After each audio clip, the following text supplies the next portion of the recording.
이 공공주도 재개발이 어느 지역에서 될지 아직 지정도 안 됐어요.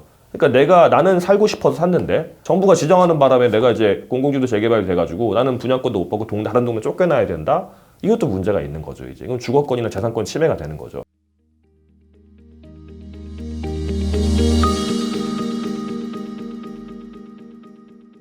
안녕하십니까, 강동원 변호사입니다. 이번에는 이사대책, 부동산 관련해가지고 정부에서 발표한 이사대책 관련해서 좀 설명을 드리려고 하는데요. 정식 명칭은 길어요. 저도 못 외워서 지금 보고 말씀드리는 건데, 공공주도 3080 플러스 대도시권 주택 공급 획기적 확대 방안 이렇게 되어 있는데요. 정부가 뭐 20차례가 넘게 부동산 대책을 발표를 했었죠. 그래서 부동산 경기가 안 잡히니까 이제 이걸 어떻게 이제 공급을 획기적으로 늘리자라고 이제 정책이 방향이 전환이 된 것 같습니다. 그 전까지는 대출도 줄이고 그 다음에 1가구 1주택이 넘어가게 되면은 뭐 세금을 이제 아주 많이 이제 부과를 한다는가 해서 수요를 줄이는 데 이제 초점을 뒀었다라는 데 반해서 이번에 나온 대책은 이제 공급이 부족했다는 데 이제 반성을 두고 공급을 획기적으로 늘리겠다 이렇게 하면서 이제 나온 거죠. 그래서 그 중에 좀 문제가 되는 게 위헌성 문제입니다. 이게 뭐냐면 이사 대책의 가장 중심적 내용 중에 하나는 서울이나 수도권의 도심 중심지에 뭐 준공업지라든가 아니면 역세권이라든가 뭐 상업지역에다가 이 빌라라든가 연립주택 같은 게 많은 부분을 갖다가 공공이 나서서 직접 정비 사업을 한다라고 해가지고 그럴 경우에는 용적률의 인센티브를 좀 주고 대신 뭐 이제 기부를 좀 많이 받는다든가 임대주택을 많이 짓게 하다든가 해가지고 공급을 획기적으로 늘리겠다. 용적률이 높아지면 이제 세대수가 많아지게 되는 거니까요. 그래서 하겠다는 건데 문제는 그 2월 4일 이후에 그런 공공이 직접 시행하는 정비사업하는 지구로 지정이 되는 곳에서 이런 주택들을 산 사람에 대해서는 매수한 사람에 대해서는 조합원 지위 자격을 안 주겠다는 거죠. 쉽게 말하면 입주권, 분양권을 주지 않겠다는 겁니다. 이 말은 결국 현금 청산하겠다라는 게 문제가 되는 거죠. 근데 이게 문제가 되는 게 2월 4일 이전에 샀던 사람은 뭐 전혀 상관이 없는데요. 2월 4일 이후에 샀던 사람은 이미 정부가 이런 식으로 개발을 하겠다고 발표를 하고 나서 산 거니까 이거는 이제 이런 사람들에 대해서도 분양권을 준다 그러면은 투기가 너무 이제 또 벌어질 것 같으니까 그 투기를 막기 위해서 2월 4일 이후에 이제 매수한 사람에 대해서는 분양권을 주지 않는다. 이게 이제 핵심 내용이거든요. 근데 이제 위헌성 논란이 있죠. 왜냐하면 지금 어느 지역이 이 공공주도 이제 공공 직접 시행 재개발할지가 정해지지가 않았어요. 그러니까 이제 서울이나 역세권 이제 고밀도 개발하겠다. 지금 이제 공급을 많이 하기 위해서 아주 이제 뭐 도심권이라든가 역세권이라든가 좋은 땅인데 저밀도 개발이 돼 있는 경우에는 고밀도 개발을 하겠다라고만 말을 했지 그게 어디인지에 대해서는 좀 지정이 안 돼 있습니다.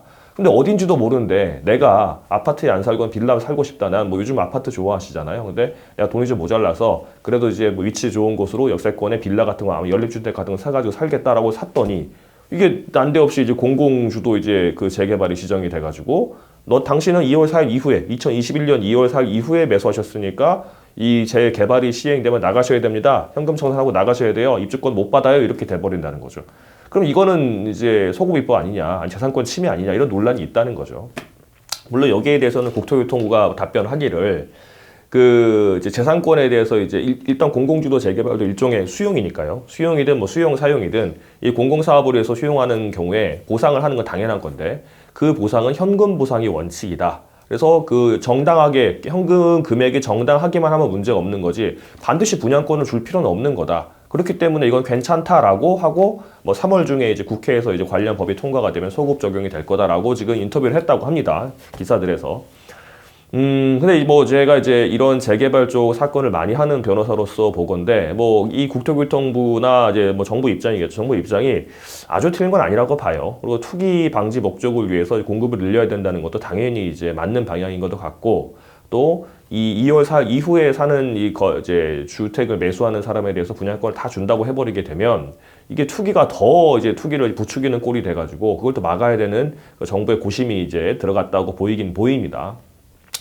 근데 좀 이제 문제가 좀 있을 수는 있죠. 왜냐하면 지금 현재로는 민간 주도하는 재건축, 그러니까 투기 과열지구 내의 재건축 같은 경우는 조합 설립 이후에 이제 매수한 사람들에 대해서는 이제 조합원주의를 안 주고 재개발 같은 경우는 관리처분계획 인가 이후에 매수한 사람들에 대해서 이제 분양권을 안 줍니다. 거꾸로 말하면 재개발은 관리처분계획 인가 전이면 이제 매수 매도가 자유로워가지고 분양권 지위를 줄 수가 있고, 그 다음에 투기과열지구 내의 재건축 같은 경우는 조합 설립 이전에 사기만 한다면, 미리 멀리 내다보고 사기만 한다면 조합원 지위를 내가 주택을 매수하면 조합원 지위를 받아가지고 분양권을 받을 수 있게 되는 건데, 이 지금 공공주도 재개발을 하는 경우에 있어서는 그런 시점과 상관없이 2월 4일 딱 정해가지고 그 이후에 사면은 무조건 다 현금 청산을 한다니까 좀 문제가 되는 거죠. 형평성도 안 맞는 거죠. 공공주도 재개발과 민간주도 재개발 형평성이 안 맞는 거고, 또 아까 제가 서두에 말씀드렸지만 이 공공주도 재개발이 어느 지역에서 될지 아직 지정도 안 됐어요.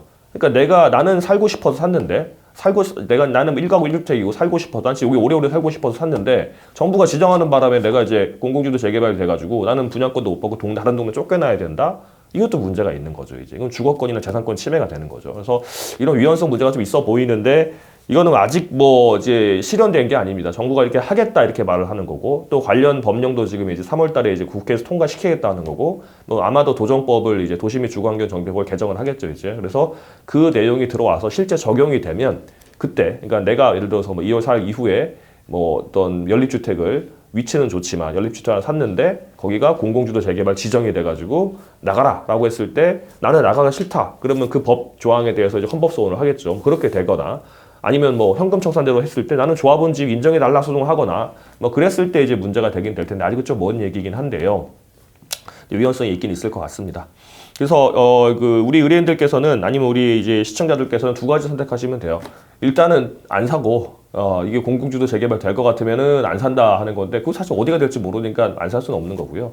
일단 이제 매수하시고 살다가 이제 아까 제가 말씀드린 난 조합원으로 남아있고 싶다. 그러면 이제 그 조합원을 인정 못하고 다 현금 청산해버린다는 그 법조항에 대해서 이제 헌법소원을 걸거나, 아니면 조합원지 확인 청구를 하면서 이제 위헌소원 심판을 해가지고 이제 법원에게 이제 위헌법률 심판 제청 신청을 해가지고 위헌법률 심판을 이제 받는다든가, 그런 방법이 하나가 있고요. 아니면 어차피 현금 청산 될 거면 현금 청산, 아까 국토교통부 관계자가 말한 것처럼 현금 청산도 정당한 금액만 주게 되면 정당 보상이 맞거든요. 그것도 헌법에 나온 내용입니다. 그러니까 현금 청산 금액을 정상적으로 받겠다, 시가에 맞게 받겠다라고 주장해가지고 현금 청산 금액에 대해서 증액 청구 소송을 한다든가, 이 두 가지 선택지가 있습니다. 그래서 이 부분에 대해서는 아직 뭐 실현되진 않지만 이런 문제점이 있으니까, 이게 나중에 이제 내가 문제가 된다고 한다면 그때 뭐 재건축 재개발 전문 변호사한테 가셔가지고 도움을 받으시면 될 것 같습니다.